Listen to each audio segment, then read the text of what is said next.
Assalamualaikum warahmatullahi wabarakatuh. Selamat pagi.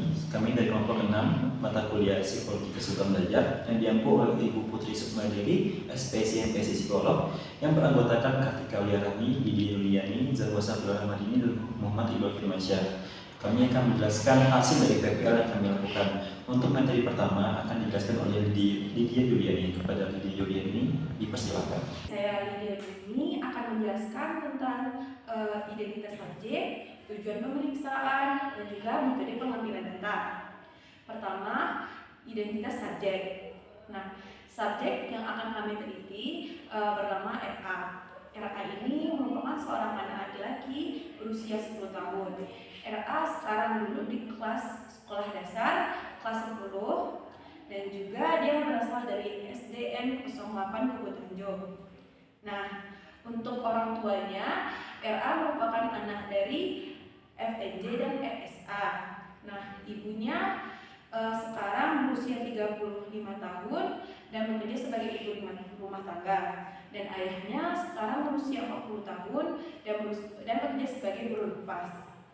Nah, pada saat RA lahir, ayahnya berusia 29 tahun dan ibunya berusia 24 tahun. Nah, adapun tujuan pemeriksaan yang kami lakukan yaitu untuk mengidentifikasi kesulitan belajar yang dialami oleh RA. Nah, untuk metode pengambilan datanya, kami menggunakan 3 metode, yaitu pertama, metode wawancara. Nah, berdasarkan wawancara awal yang telah kami lakukan, didapatkan hasil bahwa RA ini terindikasi kesulitan menulis atau yang disebut dengan disgrafia. Hal ini didasari dengan wawancara yang telah dilakukan kepada ibunya dan juga dokumentasi tulisannya di sekolah. Lalu dari wawancara awal ini kami membuat guideline wawancara. Nah, guideline wawancara ini dibuat berdasarkan kriteria disgrafia pada DSM 4TR. Nah, di DSM 4TR ini terdapat 3 poin yang bisa dikatakan seseorang anak bisa terindikasi disgrafia. Pertama, dilihat dari keterampilan menulisnya. Keterampilan menulis ini diukur melalui tes standar dan juga dilakukan secara individual. Yang kedua, dilihat dari gangguan menulisnya ini apakah menyebabkan gangguan pada prestasi akademiknya dan juga aktivitas menulisnya sehari-hari. Dan yang ketiga yaitu dilihat apakah gangguan menulis ini disebabkan oleh defisit sensorik. Nah, lalu kemudian kami juga menggunakan metode pengumpulan data observasi. Pada metode pengumpulan data observasi ini, kami menggunakan metode checklist. Nah, untuk dapat seorang anak bisa dikatakan memiliki kemampuan menulis, kami menggunakan teori Jamanis yang mengatakan bahwa anak yang berusia 5 tahun ke atas dapat dikatakan memiliki kemampuan menulis jika sudah bisa menulis kalimat pendek. Nah, untuk penyusunan blueprint observasi ini, kami juga menggunakan kriteria disgrafia DSM 4TR. Nah, lanjut, kami menggunakan metode lainnya yaitu tes informal. Tes informal ini kami gunakan untuk melihat kemampuan keterampilan menulis anak atau subjek RA ini secara langsung di lapangan. Ada 2 tes yang kami lakukan. Pertama, yaitu tes menggunakan tes informal touching the dot. Nah, metode ini digunakan untuk memberikan anak pembelajaran bagaimana cara menulis huruf abjad. Caranya yaitu huruf abjad ini ditulis dengan titik-titik, lalu anak ini menyambungkan titik-titik huruf tersebut. Terus kedua, metode dikte. Nah, dikte menulis ini digunakan untuk melihat frekuensi menulis anak. Apakah anak ini menulis secara lambat atau secara cepat? Nah, caranya itu dengan cara menyebutkan kalimat seperti ibu dan anak akan diminta untuk menulis secara langsung di kertas. Selanjutnya saya akan menjelaskan pemeriksaan tentang subjek penelitian. Nah, subjek penelitian ini kami mewawancara, observasi, dan mengambil dokumentasi pada 3 subjek, yaitu pertama pada RA. RA ini merupakan seorang anak. Kami mengambil datanya dengan cara mewawancara secara langsung, melakukan observasi, dan melakukan dokumentasi. Yang kedua yaitu kepada orang tua. Nah, kepada orang tua kami melakukan wawancara tentang latar belakang RA dan juga identitas RA. Nah, yang ketiga yaitu guru. Pada guru ini kami mewawancara tentang perilaku belajar RA di sekolah dan juga bagaimana perkembangan menulis RA selama di sekolah. Dan juga kami pada guru ini kami meminta dokumentasi tentang mendokumentasi buku, melihat bagaimana hasil tulisan RA di sekolah. Oke, segitu penjelasan saya tentang identitas subjek, tujuan pemeriksaan, dan juga pengumpulan data. Selanjutnya saya kembalikan kepada moderator. Oke, baik, terima kasih kepada Ibu Junior ini yang telah menjelaskan. Selanjutnya saya akan menjelaskan terkait rangkaian penelitian kita. Pada tanggal 3 Mei kami melakukan kunjungan ke SD 08 Kubu Tanjung untuk meminta izin kepada kepala sekolah untuk melakukan penelitian yang berkaitan dengan penelitian kami. Setelah wawancara, setelah diskusi dengan pihak kepala sekolah memberikan izin dan langsung memberikan saran kepada siswa yang bersangkutan yang sesuai dengan kriteria kami. Lalu kami mewawancarai wali kelas yang bersangkutan dan kami mengobservasi langsung terkait subjek tersebut apakah benar-benar cocok dengan kriteria yang kami butuhkan. Pada tanggal 22 Mei kami melakukan wawancara lanjutan langsung di rumah subjek. Kami mewawancarai orang tua subjek dan mewawancarai subjek langsung. Sekaligus kami juga melihat kembali observasi terkait tulisan yang dimiliki oleh subjek RA tersebut. Baik, sekian dari saya. Selanjutnya saya serahkan kepada Zahra Safira Ramadini untuk menjelaskan materi selanjutnya. Saya Zahra Safira Ramadini akan membahas terkait hasil temuan lapangan yang kami peroleh dari subjek yang kami teliti terkait indikasi disgrafia yang dialami oleh subjek. Nah, seperti yang sudah dibahas sebelumnya bahwa kami melakukan pengumpulan data itu berdasarkan kriteria diagnosis disgrafia yang dipaparkan oleh DSM 4TR. Terdapat 3 poin kriteria diagnosis disgrafia yang dipaparkan oleh DSM 4TR. Yang pertama itu adalah kemampuan menulis anak yang jauh di bawah apa yang diharapkan. Yang kedua adalah sejauh mana kemampuan menulis anak mengganggu aktivitas akademik dan kehidupan sehari-hari. Dan yang ketiga adalah di mana kemampuan menulis anak itu disebabkan oleh adanya defisit sensorik. Nah, pada hasil penelitian yang telah ditemukan diketahui bahwa subjek memenuhi keseluruhan dari 3 poin kriteria diagnostik yang sudah dipaparkan oleh DSM 4TR tadi. Nah, pada kriteria diagnostik pertama, peneliti memaparkan kriteria diagnostik tersebut menjadi 6 indikator. Nah, dari temuan lapangan pada indikator pertama, dari hasil observasi dan wawancara yang dilakukan oleh peneliti,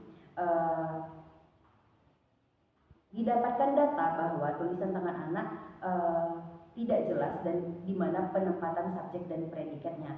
Nah, pada indikator kedua dari hasil observasi diketahui anak memiliki IQ pada rentang rata-rata yaitu sebesar 92. Nah, setelah dilakukan wawancara juga kepada anak, diketahui bahwa anak dapat menjawab, menangkap dan mengingat apa yang disampaikan oleh peneliti dan juga gurunya. Nah, selanjutnya pada indikator ketiga dari hasil observasi diketahui bahwa hasil tulisan yang dibuat oleh anak tidak sesuai dengan makna yang sebenarnya. Nah, contohnya pada saat itu peneliti meminta anak untuk menulis kata pertamanya. Nah, kata yang ditulis anak itu bukan kata pertamanya, tapi anak menulis dengan ejaan pertamanya, seperti itu. Nah, selanjutnya pada indikator keempat dari hasil observasi diketahui bahwa terdapat beberapa huruf yang penulisannya tidak terhubung seperti huruf E dan D. Nah, selain itu juga terdapat penulisan huruf dan angka yang terbalik seperti penulisan huruf D terbalik dengan huruf B atau angka 5 yang terbalik. Nah, dan juga penulisan yang dilakukan anak terkait subjek, predikat, dan tanda baca itu juga tidak jelas. Terkadang anak juga tidak memberikan tanda baca pada penulisannya dan subjek serta predikat yang terbaru.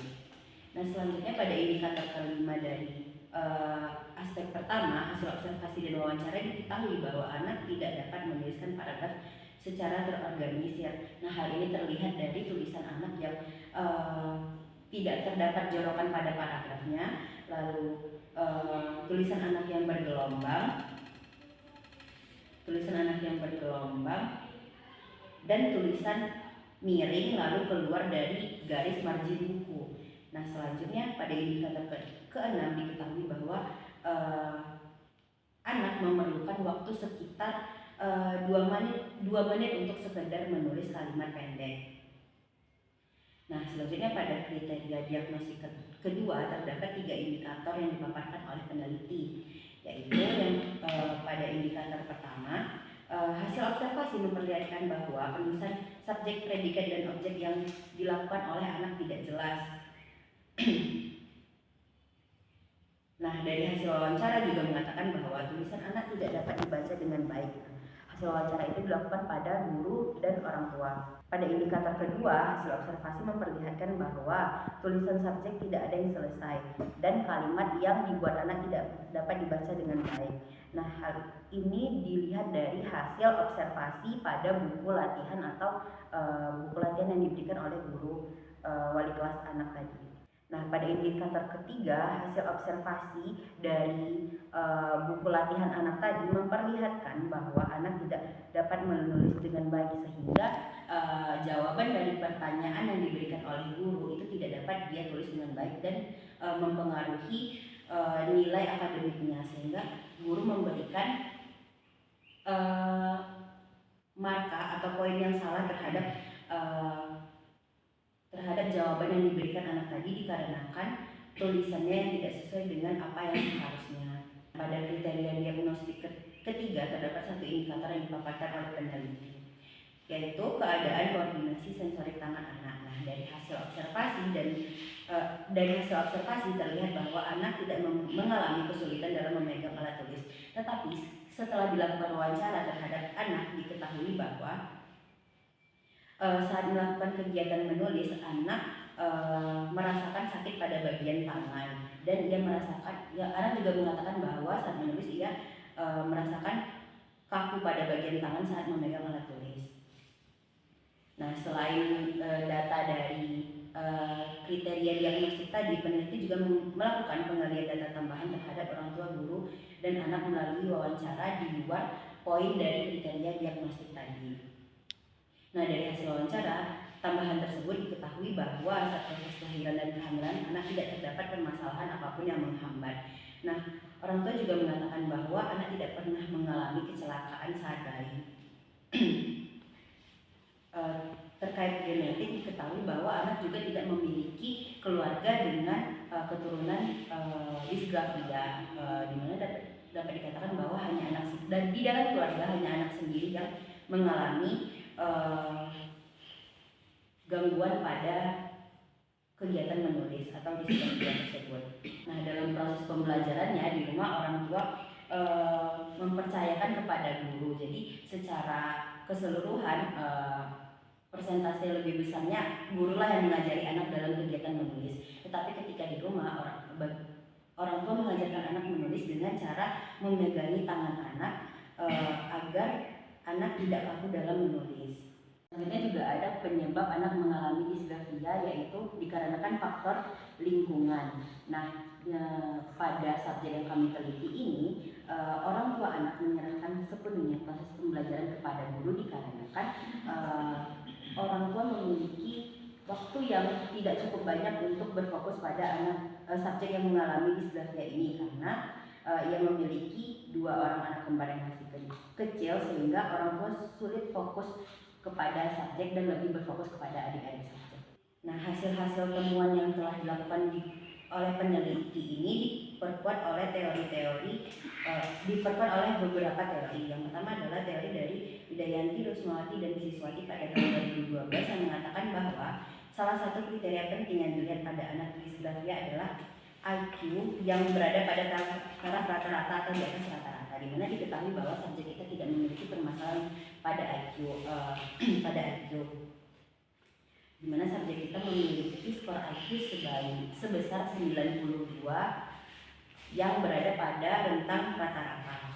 Nah, Susanto 2011 juga mengatakan bahwa terdapat 5 kemampuan menulis pada anak. Nah, kemampuan menulis tersebut dimulai dari pada usia 2 tahun dan seharusnya anak sudah lancar menulis pada usia 5 tahun. Nah, diketahui bahwa subjek sudah berusia 10 tahun tetapi belum juga dapat menulis dengan baik atau kemampuan menulis anak masih terganggu. Oleh karena itu dan berdasarkan teori tersebut dapat disimpulkan bahwa subjek mengalami disgrafia. Sekian pembahasan terkait hasil temuan lapangan dari saya. Saya Kartika Rahmi akan menjelaskan mengenai intervensi yang dapat digunakan kepada anak yang mengalami disgrafia. Pada penjelasan ini, kami menggunakan menulis di atas pasir. Dengan menulis di atas pasir akan menstimulasi sensorik anak tersebut. Hubungan antara menulis di atas pasir dengan kemampuan menulis anak itu ketika anak menulis dengan di atas pasir dengan menunjuk coretnya, dengan menit tulisan guru atau orang tuanya akan membuat saraf taktil pada jari-jari tersebut akan aktif. Tahap dalam melakukan latihan di atas pasir yaitu yang pertama, siapkan pasir. Pasir ini dapat disiapkan di atas di baskom atau diletakkan di ruangan yang terbuka. Yang kedua yaitu ratakan permukaan pasir. Yang ketiga yaitu bedakan pasir yang kering dan pasir basah sehingga tulisan anak tersebut dapat terlihat dengan jelas. Yang keempat yaitu orang tua ataupun guru dapat memberikan contoh bagaimana cara menulis pasir seperti menulis angka atau huruf kepada anak. Baiklah, sekian dari penjelasan mengenai intervensi kepada anak yang mengalami disgrafia. Saya kembalikan kepada moderator. Oke, baik, terima kasih Kartika. Saat ini saya akan menjelaskan kesimpulan dari penelitian kita. Nah, berdasarkan hasil penelitian yang dilakukan terkait ketiga kategori dari DS Kelompoknya, bahwa terbukti subjek memenuhi ketiga kategori tersebut. Nah, pada kategori pertama, keterangan dan menulis anak, telah dilakukan observasi bahwa ditemukan anak memiliki tulisan tangan yang buruk, banyak kesalahan penulisan, tulisan huruf dan angka sering terbalik, dan tulisan yang sulit untuk dibaca. Terkait kriteria kedua, bahwa tentang mengganggu prestasi akademik dan aktivitas sehari-hari ditemukan dalam observasi dan wawancara bahwa tulisan anak tidak sesuai dengan tata bahasa yang benar dan sering tidak dapat dibaca.